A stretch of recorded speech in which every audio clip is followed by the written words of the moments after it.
Dostlar, bu videonun doğruluğunu görmeyi xahiş ediyen sizden. Ve ilk peydalı o hocalıkta gerekli zatlardan biri olur. Mün yumurtkalık inkubatorları şu gün dastavk et beriyalar. Nira deyseniz Devap Velayeti'nin Sayıdı Tırağı'nın 5. Serdar Dayhan Birleşiğine. Hazır bir yıldaşımızın öyünü işgarlarımızı eltip kurup hem adını görkederler ve sizden videonun doğruluğunu görün dostlar. Peydalı olur diye ümit ediyorum.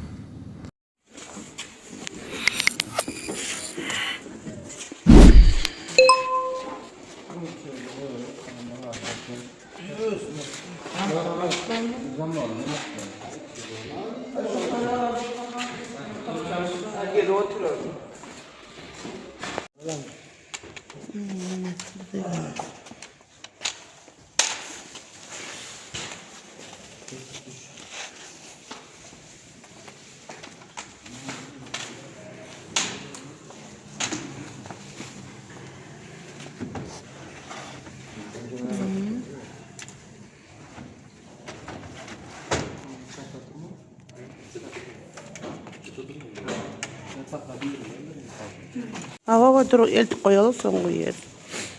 Aha. De.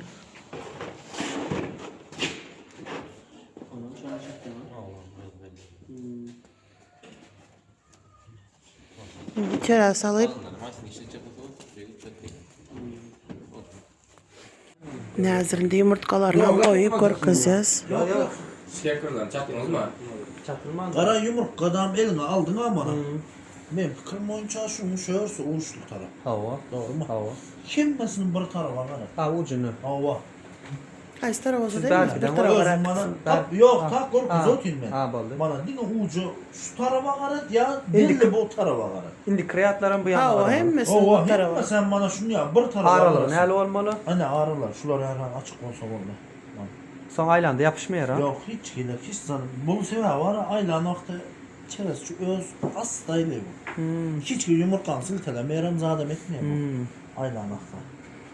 Yani şunu ya dinle uçlan bana şunu ya deyip yüz gidiver öz uğraşmadan. Şular ya ağrıl olsa oldu. Hani öğrenen bir katar tutuş ne yaştan sonra. Bir bilerle. Hava çakır yumurtkalar hem kolacak ulakanca. Parvatını nemede. Su vakit. Su. Öyle şunu kuyuyor ya şöyle. Tamam. Yani onu içeri koyduk da açıp hazır iş edip başlayacağız.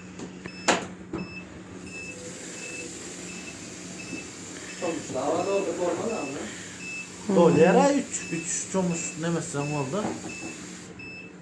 Kaldırma. Kuhunyu ganturlanga hem zaten renkam kavat geldi. O zat o da açık getirsin sana değil mi? Ne?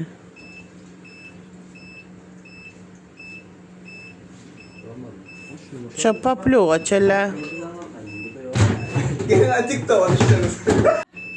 Normal yemek, zarves götürüyorlar. Yo yeni bir kuşka koy. Olma la. Şu Bak sıfır sıfır alsın dursun. Olmadı. Buraya da olma la. Çağlarım mı bunlar ne? Yeni bir kuşka koy diye. Sen müşterimize şu an münlük kavatını koyduk. Müşterimiz yüzünü almasını istemedi. Şu an için yüzünü alamak. Yine koşuralar hemen. Yine bulan bizim Biziz Türkmenistan kanalımızdan şular yalak münlük ulakan haridimizi alanınıza sizlere soğuk. Bu ne deysen, bunu ne sevdenen Türkmen ağadını caysalya remont ediyor. Aboyun gülünü beriyen varik şular dekorasyonu varik kol gidiyor. Ne bizden soğuk, ne gülüm şunaysında görünüp dur. Ne? Ovadan gül düşüptür ne? Demem kruplu güller moda hazır. Ne sevesin o kitabım. Okan cayısız cayalya maşinalı şu derecede şu kitap adamın fikrini nemesini itke bayamak var arada kitabımızın ne sevetsin ne. Evet, spasiba. Sizlere de hayırlı uğurlu olsun, çöreklüsü olsun.